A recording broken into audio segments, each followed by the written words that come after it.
Hi there, Jenna Goodhand in the Saving Lives with Forks and Knives kitchen, and today we're making an entire holiday feast. We've already made our easy appetizer. It was a spinach stuffed mushroom, really delicious. And now we're going to make the main course. It's going to be a shepherd's pie. I got this recipe from Jamie Oliver. He has been doing some incredible plant-based healthy meals lately. So thank you, Jamie, for making this plant-based shepherd's pie recipe. I'm so excited to put it together and to share it with all of you. We're going to start. We've got 3 1/3 cup of russet potatoes and 3 1/3 cup of sweet potatoes. Sweet potatoes are so good all year round, but especially this time of the year because they contain vitamin D.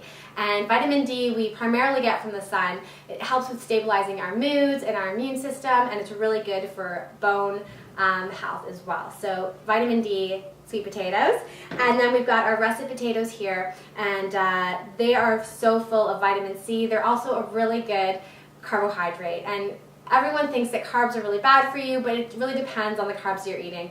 And potatoes are the good kind of carbs. They're going to help with your glucose levels. They're going to help feed your brain and keep you awake and alert throughout the day. So I've chopped them up here into little tiny pieces.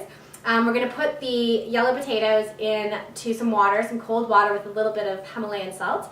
And we're going to allow it to boil. And then after that, we're going to reduce it to a simmer, and we're going to add the sweet potatoes about after 5 minutes. And we're going to cook them until they're about tender, and then I'm going to come right back and I'm going to show you what our next step is.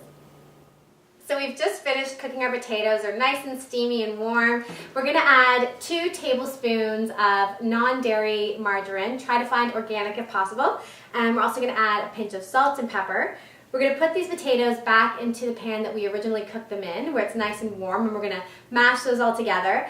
And while we're over at the stove, we're also going to get a saucepan and put it on medium heat with a splash of oil, and we're going to add some of these delicious vegetables. We've got 2 carrots.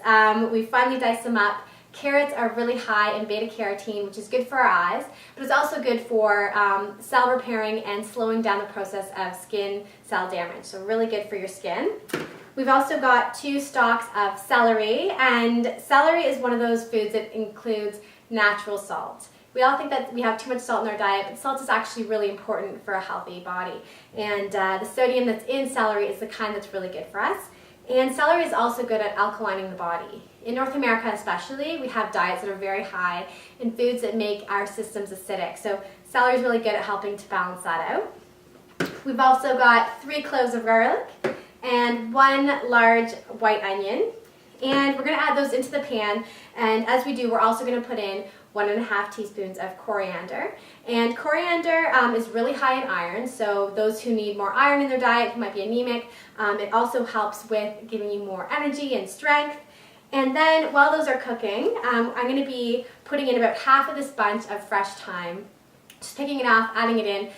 Thyme is a really wonderful herb full of wonderful benefits. So again, just about half of that as we're going. And we're going to cook these ingredients for about 10 minutes, and then I'm going to be right back.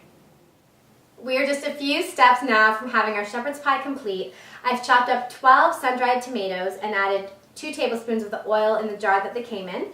And I've also chopped up 350 grams of cremini mushrooms. And you can use any kind of mushroom that you have in your kitchen. Both of these are really good as immune-boosting ingredients. The sun-dried tomatoes are high in vitamin A and vitamin C, and the mushrooms here are high in vitamin B6. So I'm going to add those to our carrots and our celery and our onions and our garlic that are cooking on the stove.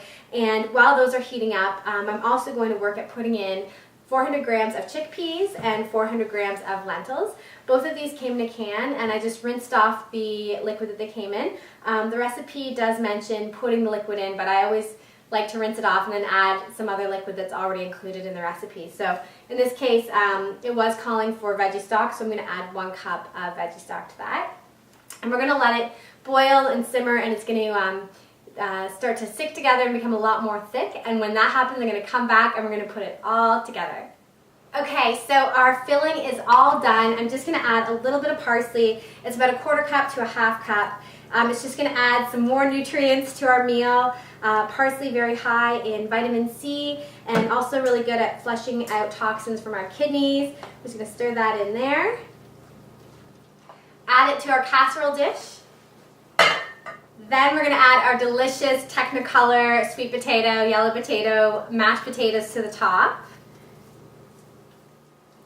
We're just going to use the back of our spoon here to make a little bit of a wave across the top there so that we get that nice crispy texture when it comes out of the oven.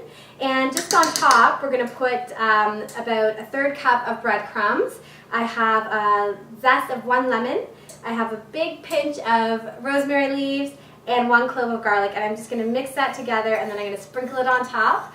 I'm going to stick it in the oven at 350 for about 10 minutes just so that everything's warm, and then for 2 to 3 minutes I'm going to put the broil on just to crisp the top. And when that's done, we're going to see our delicious shepherd's pie ready to eat. So there you have it, our homemade shepherd's pie ready for our holiday feast to help get all of our guests eating healthier and having more energy and vitality from the foods that they eat. I want to thank Jamie Oliver for posting this recipe on his blog, and I want to thank you for watching and being a part of this holiday special. I hope you'll stick around and see what delicious side we'll be making and what our final dessert is going to be. So thank you again for joining me in the Saving Lives with Forks and Knives kitchen, and I hope to see you again soon.